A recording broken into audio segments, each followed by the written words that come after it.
I trusted my husband for 35 years until his secret with our daughter-in-law destroyed everything. I opened my husband's truck and found a tiny gift box addressed to someone who calls him Dad with a heart. I didn't scream. I didn't confront him. I just swapped it for something that made the fire department, the neighbors, and our own son wish they'd never knocked on that door. I opened my husband Robert's truck and found a tiny gift box addressed to someone who calls him Dad with a little heart. I didn't scream. I didn't confront him. I just swapped it for something that made the fire department, the neighbors, and our own son wish they'd never knocked on that door. If you're watching this right now, hit like, subscribe, and comment the city you're listening from.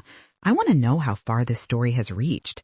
Thank you. It really keeps these videos coming. The house felt heavier than usual that evening in Sacramento, the kind of quiet that settles in after 35 years of marriage and starts to feel like a warning.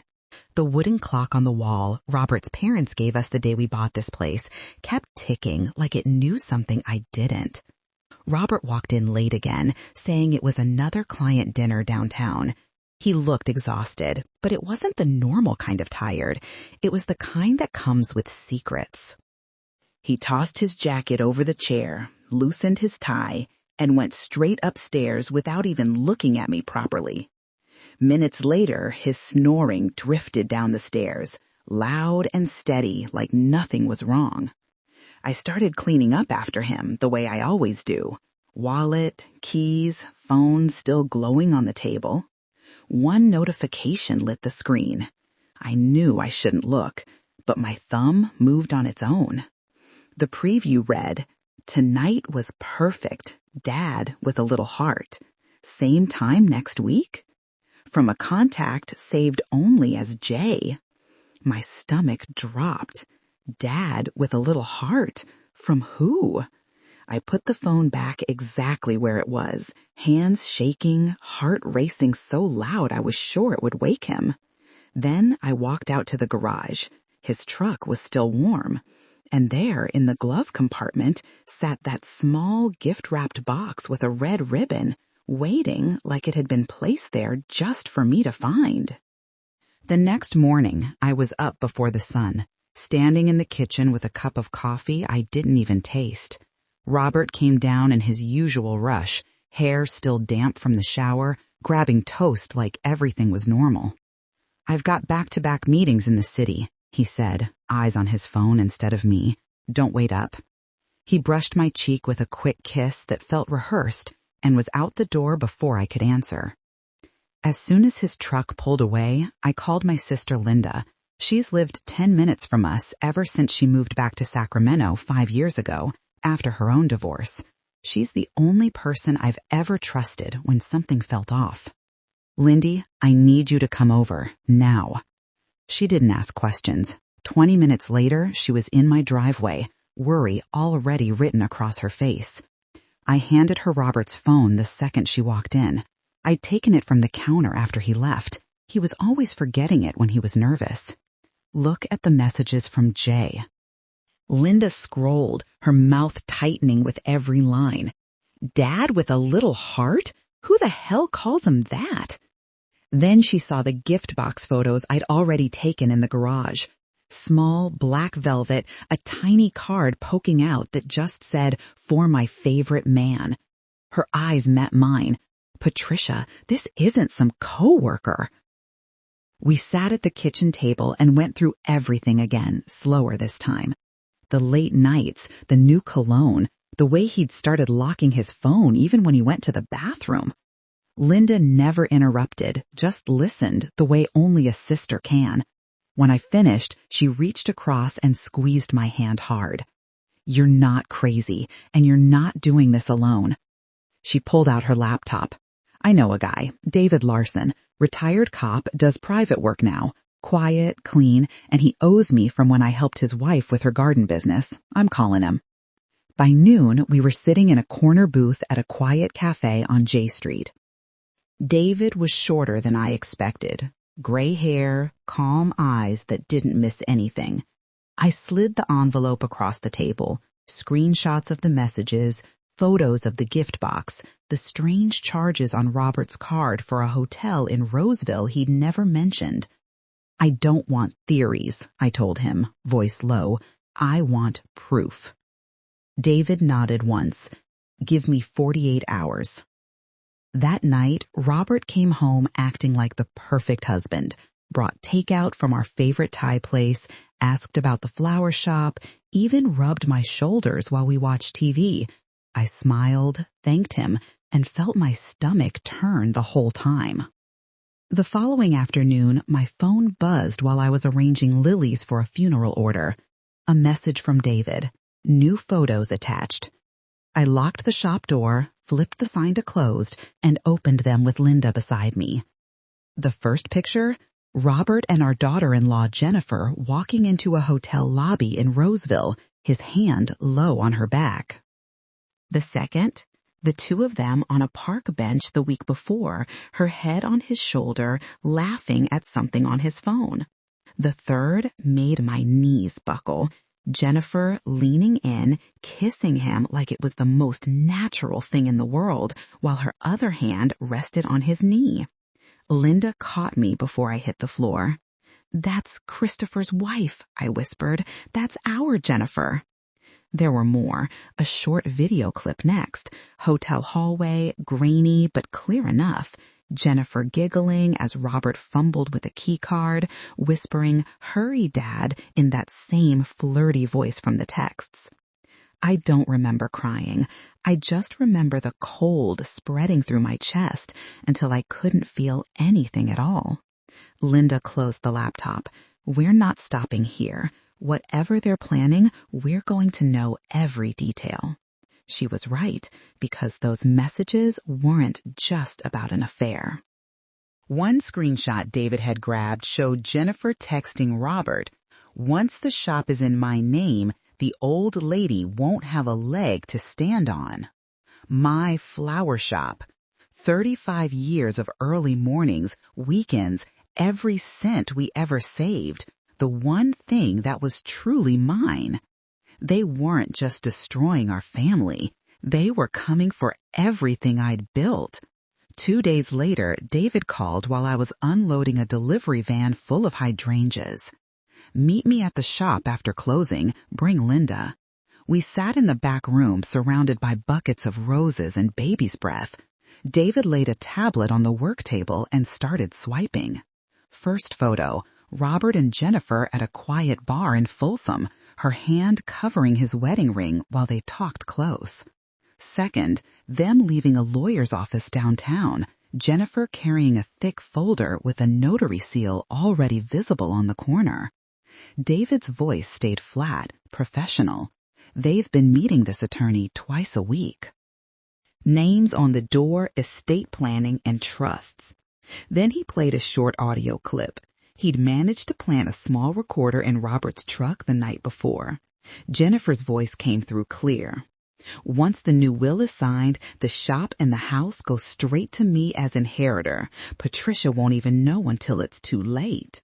Robert laughed, low and confident. "She trusts me completely, always has.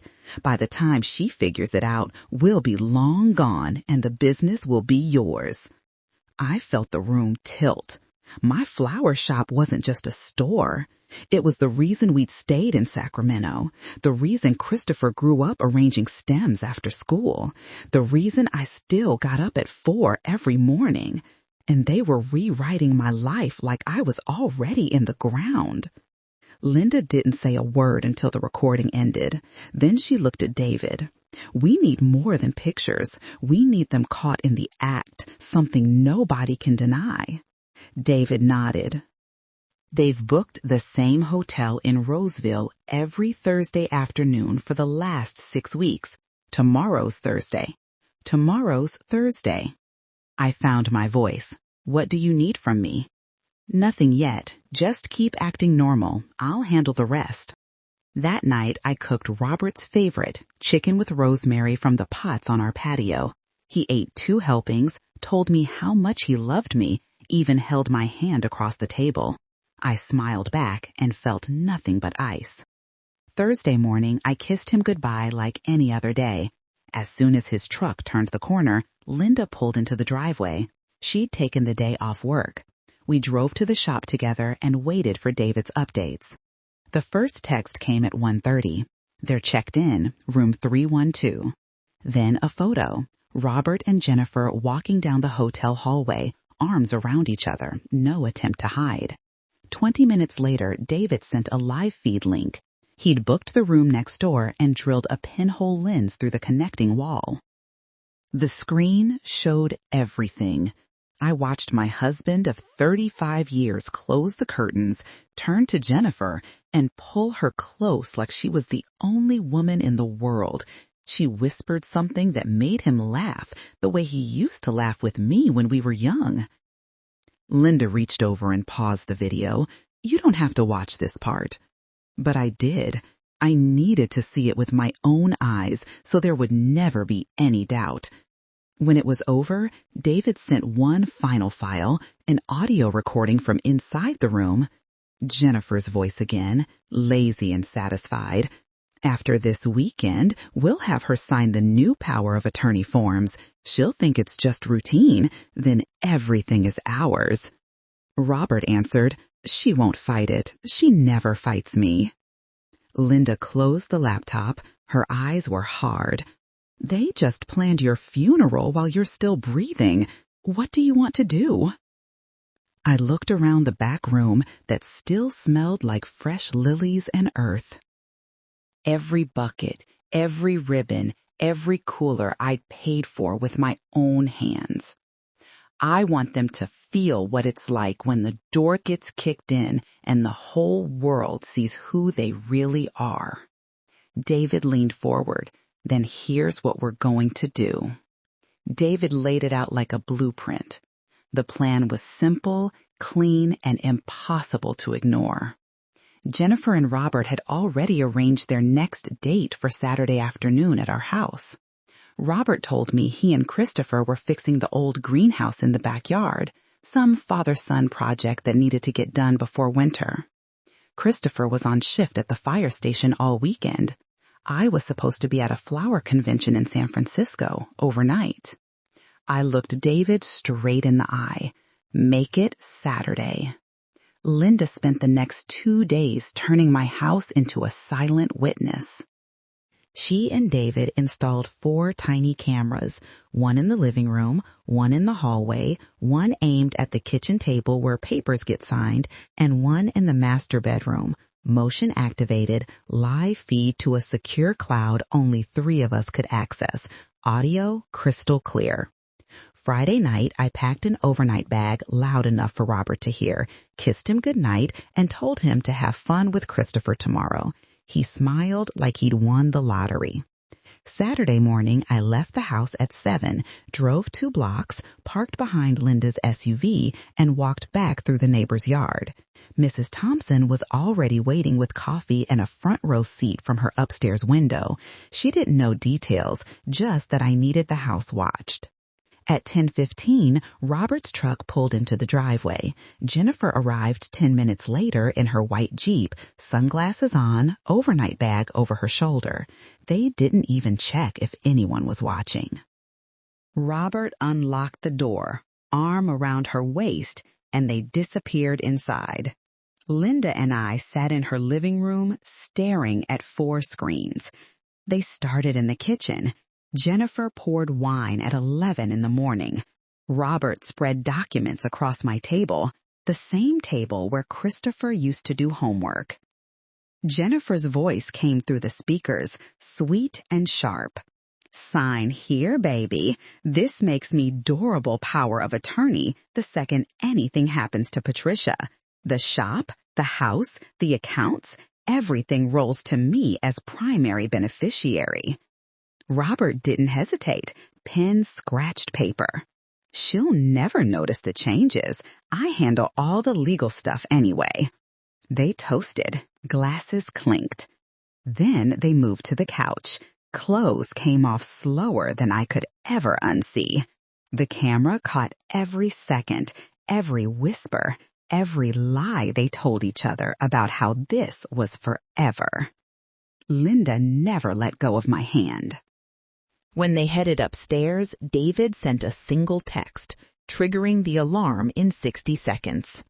We'd rigged the smoke detectors to a remote switch, not enough to burn anything, just thick white smoke from a theatrical fog machine hidden in the attic crawlspace, tied to the fire alarm system, legal, harmless, and loud as hell. The siren started wailing. Outside, Mrs. Thompson's house phone was already dialing 911, just like we asked. On screen, Robert and Jennifer froze mid-kiss. Panic hit them at the same time. They scrambled for clothes, cursing, running downstairs half-dressed, straight into the living room where the main camera watched. That's when the front door exploded open.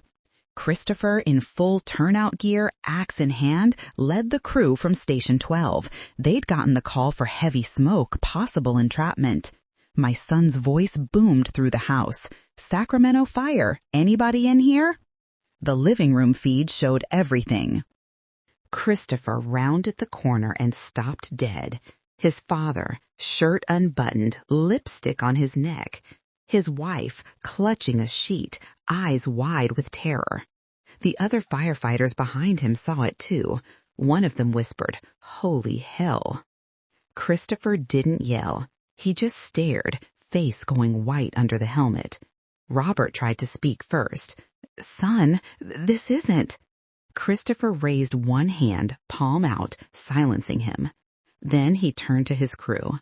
"False alarm. Fog machine malfunction. Clear the house." But the damage was done. Mrs. Thompson had already started recording from her window. Half the block was in their yards. Phones were up. Jennifer started crying. Robert tried to pull on his pants and nearly fell over.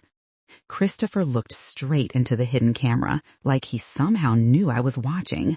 His eyes were empty. Then he walked out without another word. Linda closed the laptop. "It's over." But I knew it wasn't. Not yet. By Monday morning, the entire neighborhood knew. Mrs. Thompson's 30-second clip, shot from her upstairs window, had been shared 600 times before breakfast. Robert and Jennifer running out half-dressed while firefighters stood frozen in my doorway. The caption someone added read, "When your father-in-law isn't just family anymore." Robert didn't come home Sunday night. He texted once, "We need to talk." I left him on read. Christopher showed up at the shop at opening time, still in the same clothes from his shift. His eyes were red, jaw tight. He locked the door behind him, turned the sign to closed, and just stood there. "Mom," he said, voice cracking on the word, "tell me you didn't know." I told him everything. The gift box, the messages, the forged will, the cameras. When I finished, he didn't speak for a long time.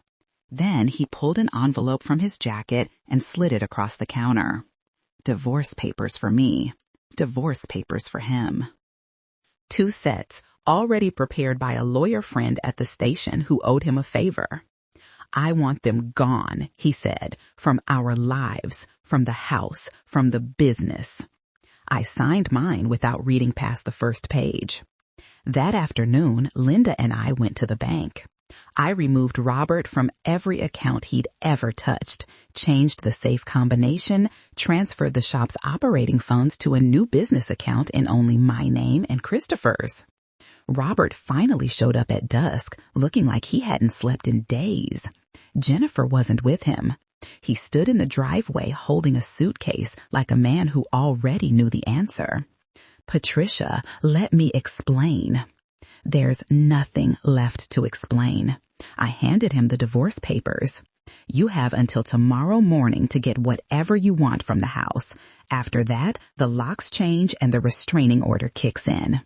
He started to argue, then saw Christopher standing behind me in the doorway, arms crossed, still in his fire department t-shirt.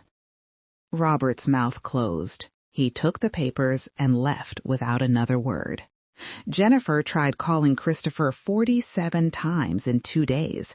He blocked her number, then her email, then every social account she had. She showed up at the fire station once. The chief met her at the door and told her if she came back, she'd be arrested for trespassing. The forged will never made it to probate. David delivered the full camera footage to the district attorney's office himself. Attempted estate fraud carries real time in California. Jennifer's lawyer advised her to leave the state quietly. Last I heard, she was staying with some cousin in Oregon, posting cryptic quotes about starting over. Robert moved into a one-bedroom apartment across town. The company he worked for let him go the day the video hit the local news. 35 years of marriage ended with a single certified letter. Some nights, I still walk through the house and expect to hear his footsteps on the stairs. But then, I remember the cameras are gone, the locks are new, and the only person who shares this roof with me now is my son. Christopher moved back into his old room the same week. He says it's temporary, just until he finds a place. I know better.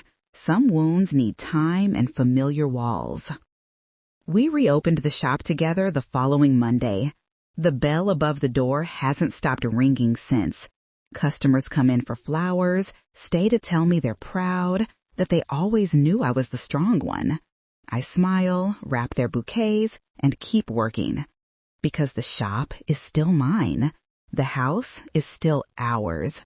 And the family I have left is small, but it's honest. And that's more than they ever gave me.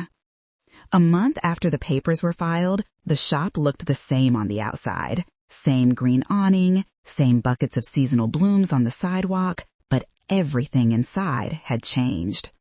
Christopher took the early deliveries now. He'd roll in at 5:30, still smelling like the station, unload crates of tulips and ranunculus without being asked, then run the register when I was in the back designing wedding orders. Customers noticed. Some asked quietly what happened. Most just squeezed my hand and bought extra stems. We never talked about them by name anymore. Robert was your father when Christopher had to say it at all. Jennifer had become her. It was easier that way. One Tuesday, the mail brought a thick envelope from the Sacramento County clerk. Final decree. 35 years dissolved in 12 pages of legalese. I left it on the kitchen counter unopened until Christopher came home that night. He read it once, folded it neatly, and slid it into the drawer with the paid bills. Done, he said. That was all. The next morning, a for sale sign went up in front of the apartment Robert had been renting. Word traveled fast to Arizona, some lower-level position that barely paid half what he used to make. No one forwarded his mail anymore. Jennifer's Jeep was spotted at a used car lot the following week. She sold it for cash and disappeared north. A mutual friend said she was waiting tables outside Portland, using her maiden name again, telling people her husband had died in a fire. Some lies never change. The fraud charges stuck. The DA offered a plea, 2 years probation, restitution of $22,000 in attorney fees she'd already spent trying to steal what was mine. She took it. The judge ordered her to stay 500 yards from me, the shop, and Christopher for the next 5 years. Christopher got promoted to captain the same month. The chief called him into the office and told him the department had watched the video, same as everyone else, but family business stayed outside the house. They respected how he'd handled himself that day. He pinned the new badge on his uniform and came straight to the shop to show me. Some nights we closed together, just the two of us, counting the till and sweeping petals into neat piles. He'll ask what needs doing the next day. I'll tell him which cooler is acting up, and for a few minutes it feels almost like before. Almost. Linda moved into the spare room upstairs after her lease ended. She said it was temporary, same as Christopher. None of us believe in temporary anymore. The shop broke every sales record we'd ever had. People drove from Stockton and Davis just to buy a bouquet and tell me they were proud. Cards came in the mail. You're stronger than they ever were. I kept them in a box under the counter. One quiet Thursday, I found Christopher in the back room staring at an old photo from his wedding day. Just him and me in the garden before the ceremony. He didn't hear me come in. I keep thinking about what I'd do different, he said without turning around. If I could go back, you'd still have married her, I answered, because back then she hadn't shown us who she really was. He nodded slow, then put the photo face down in the drawer. That night we sat on the porch with iced tea and watched the streetlights come on. Fireflies blinked in the hedge we'd planted the year he was born. Mom, he said after a long time, do you ever wonder if we'll be okay? I thought about the greenhouse he'd finished alone, the cooler he'd fixed without being asked, the way he still called me every morning after shift to see what time to pick up coffee. We already are, I told him. And for the first time in months, I believed it. Fall turned into winter faster than usual that year. The shop filled with poinsettias and pine wreaths, the air thick with cinnamon and cedar. Christopher and I worked every weekend, side by side, no radio, just the sound of scissors on stems and the bell above the door. One December afternoon, a young woman came in asking for sympathy flowers. She looked familiar, dark hair pulled back, eyes red from crying. When she gave me her name for the card, I realized it was Jennifer's younger cousin, the one who'd been a bridesmaid. She recognized me, too. Her face went white. I'm so sorry, she whispered. She fooled all of us. I wrapped white lilies in baby's breath without charging her. Some people are good at that, I said. She left crying harder than when she walked in. Christopher watched the whole thing from the doorway. When the door closed, he asked, "You okay?" I nodded. Getting there. He started dating again in January, a nurse from the hospital near the station. Her name is Sarah. She came by the shop one Sunday with coffee and stayed to help rearrange the coolers. She didn't ask questions about the past. She just fit. Linda found a small house 2 streets over and moved out in the spring, but she's here every morning by 7 with donuts and gossip. Some habits are worth keeping.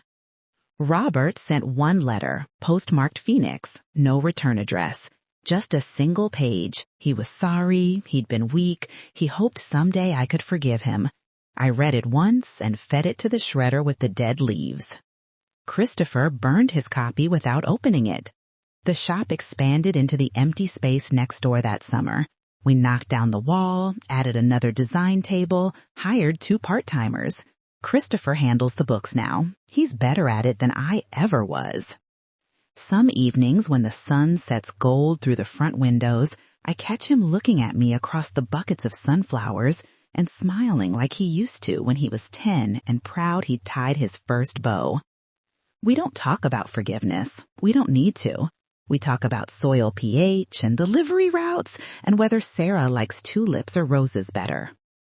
We talk about everything that comes after survival because the truth is simple, and it took losing almost everything to learn it. Family isn't the people who share your blood. It's the ones who stay when the smoke clears and help you sweep up the pieces. And mine never left. 2 years have passed since that Saturday the cameras rolled and the alarms screamed. The shop is busier than ever.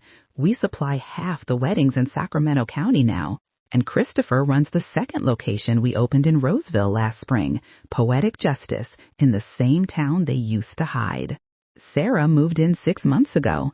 She and Christopher are talking about kids. Some nights I hear them on the porch planning a future, the way Robert and I once did. But their voices are steady, honest, no shadows hiding behind the words. Linda sold her house and bought the cottage behind ours. She says it's for the grandkids she's already spoiling before they exist. I turned 60 last month. Christopher threw a party in the greenhouse. Fairy lights strung through the rafters, tables covered in every flower we grow. The whole neighborhood came. Mrs. Thompson brought her famous lemon bars. Even the chief from the fire station showed up with his wife. There were no speeches about betrayal or revenge, just laughter and music and too much cake. Later, when everyone had gone home, Christopher found me sitting among the empty tables, fairy lights still glowing. You know what I realized today? He asked, sitting down beside me. What's that? We didn't just keep the shop. We kept us. I looked at him, my boy who'd had his heart shattered in front of his entire crew, who'd stood in our living room that day and chosen truth over blood, and I felt something settle inside me that I didn't know was still broken. Yes, I said, we did. If you're still here, thank you for listening to the end. Sometimes the worst thing that ever happens to you is also the thing that saves you, because it shows you exactly who deserves to stay and who never did.